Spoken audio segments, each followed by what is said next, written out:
인권과 평화가 불가분의 관계가 있다는 거죠. 국내적 인권 자유가 결국은 국제 평화 밀접 불가분의 관계가 있고, 오늘날 정치학자들은 그래서 민주평화론이라는 말을 주장을 해야 합니다.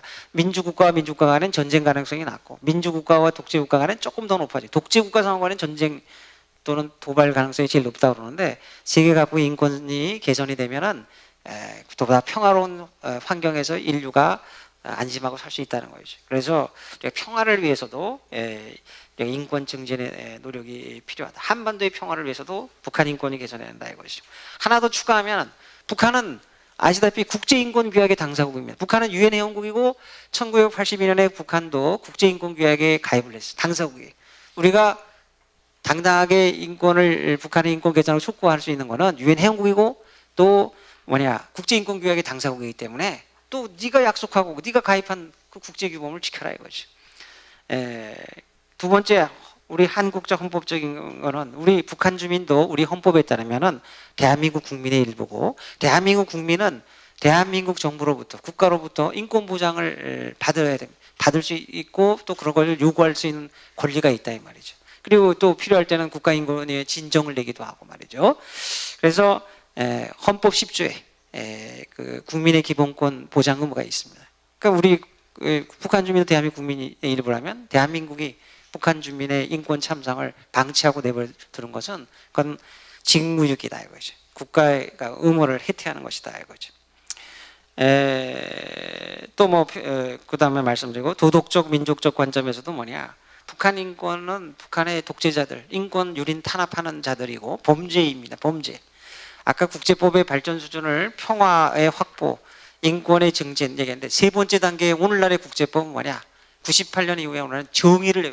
국제평화 파괴 사범, 그 다음에 인권을 중대하게 유린하는 인권 침해 사범에 대해서 국제형사재판소에다가 제소를 해서 정의의 심판대에 세우는 단계까지 왔다 이거죠. 그래서 이런 이 인권 침해 사범, 중대한 범죄인들의 인권 침해 행위에 우리가 침묵하고 한다면, 이거는 이거는 도덕 반인륜적이고 도덕적인 것이 아니죠. 그리고 범죄 행위를 묵인 고무하는 겁니다. 묵인 고무하는 것이다. 외국의 입법례는 우리보다 북한인권법, 이래서 이 북한인권에 대해서 90년대부터 또 2000년에 와서 국제사회에서 NGO들이 국제공론화를 통해서 목소리를 높였습니다. 유엔도 그에 부응해서 결의를 채택하고 있습니다. 근데 이것만으로는 굉장히 인권 개선에 그 한계가 있고 또 제한적 요소가 있으니까, 미국이 2004년 10월 달에 아시다시피 북한인권법이라고 하는 걸 제정해서 입법적 개입을 했습니다. 레지슬러티브 인게이지먼트를 했다 이거죠. 최초의 예다 이거죠. 북한 인권에 대해서 이거는 굉장히 유엔의 목소리 요청에 대해서 부응하는 아주 정당한 것이고, 그거는 또 국제인권규약이나 국제규범에도 맞는 그런 조처라고 생각합니다. 그래서 뭐 인권 특사를 임명을 하고, 또 관련 국가의 협조다, 유엔 인권 고등판무관, 또 유엔의 인권 특별보, 북한 인권 특별보호관, 과거에 비티 문타폰, 지금은 또 마르스키 다르스만하고 긴밀하게 협력하고 대화도 하고 정보도 교환하고, 이런 노력들을 다각도로 펴고 있단 말이에요. 그리고 대북 방송의 시간도 늘리고 말이죠. 인도적 비인도적 지원할 때 여러 가지 원칙들을 세우고 그런 노력들을 하고 있습니다. 일본도 이런 이 추세에 맞게 말이죠. 2006년 6월에 일본판 북한인권법을 제정했습니다.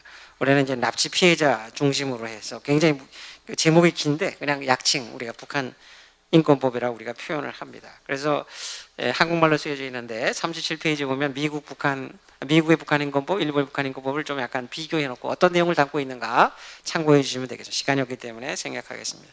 기타의 나라, EU 같은 나라는 EU 내에서의 각 국가의 통일연구원, 또 무슨 또 국가인권위원회 등등 다른 기관에서 준정부기관이나 국가기관에서 하는 업무와 중복이 된다. 그래서 업무 중복의 문제, 또 옥상옥이다.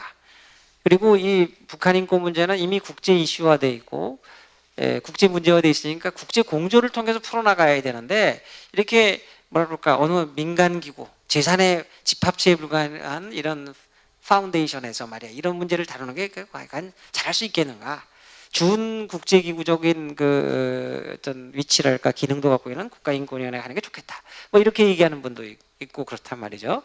그런 임무를 수행하는 게 낫겠다. 굳이 설치할 필요 없다. 이런 얘기하는 분들이 있고, 또 이제 또 그에 대한 이제 반론의 입장을 가지는데 이 황우여 의원 같은 부분은 그동안 북한 인권 문제가 우리 사회에 관심이 부족했고 그런 상황이기 때문에 가급적 여러 많은 기구에서 북한 인권 문제를 더 많이 제기를 하고 여론화시키고 국민적 관심 환기하는 것이 좀 어떻겠느냐 뭐 그런 말씀도 하셨던 것 같습니다. 그리고 이제 이건 저의 의견인데 이 국가인권위원회는 사실 인권에 관한 한 대한민국 정부 내각에서 하는 모든 업무에 대해서 다 비판을 할 수 있고 감시도 할 수 있습니다. 국가인권위원회는 정부뿐만 아니라 국회의 활동, 법원의 활동까지 또 군대 모든 또 시민사회 영역까지 기업까지도 할 수 있고 뭐 그렇습니다.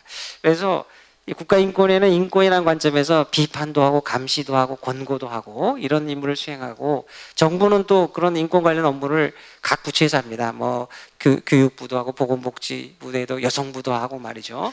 많은 부서에서 통일부도 하고 외교부도 하고 뭐 여러 부서에서 하는데 그러니까 이게 좀 부분적인 중복은 있지만 그 접근 시각이라든가 역할이 좀 다르기 때문에 이거를 서로 상호 보완적으로 하면 뭐 북한인권재단과 국가인권위가 뭐 양립할 수도 있겠다. 뭐 물론 이제 반론이 있습니다. 우리 옆에 계신 사회자가 계신 또 김태훈 위원님은 또 좀 또 다른 생각을 가신 분도 있는데, 하여간 뭐 그런 그래서 지금 북한인권재단 설치 문제가 좀 논란이 있고, 두 번째 북한인권기록보존 설치 문제인데 현재 법안에는 이거를 북한인권재단이라는 민간기구에서 하나의 업무로서 되도록 되어 있는데 구체적인 내용이 전혀 없습니다. 근데 이게 북한인권기록보존이라는 것은 북한인권 침해에 관한 기록이고, 이거는 이 서독이 분단 시절에 만들었던 분단 시기에 만들었던 중앙본부기록보존소라는 게 있습니다. 에어파승슈텔레라는 거죠. 그걸 모델로 했는데 그 서독의 경우에는 그게 뭐냐, 주 간의 합의를 통해서 니더 작전인 줄 아는 변경주에 법무부 산하에 설치했거든요. 그리고 여기서 하는 거는 뭐냐, 거의 수사에 준하는 조사 절차를 통해서 인권 침해 기록을 기록을 하고 또 검증을 하고 체계적으로 보존 관리를 하는다. 이것이 나중에 통일 후에 과거 청산의 증거 자료로 사용됐단 말이에요. 이거는 일종의 사법 혹은 준사법적인 절차단 말이죠.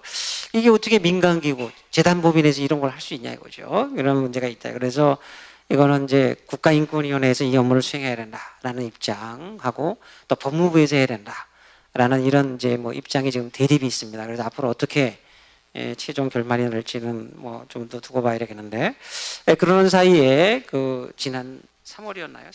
3월이었던 것 같은데, 국가인권위원회에서 산하의 북한인권 침해 신고센터하고 북한인권기록관을 개소하는 그런 것을 통해서 국가인권위원회 입장에서는 이 인권기록, 북한인권기록보존서를 좀 유치하기 위해서 여러 가지 그 노심초사하고 있는 것이 아닌가, 사전 정자 작업을 벌이고 있다, 이렇게 생각이 됩니다.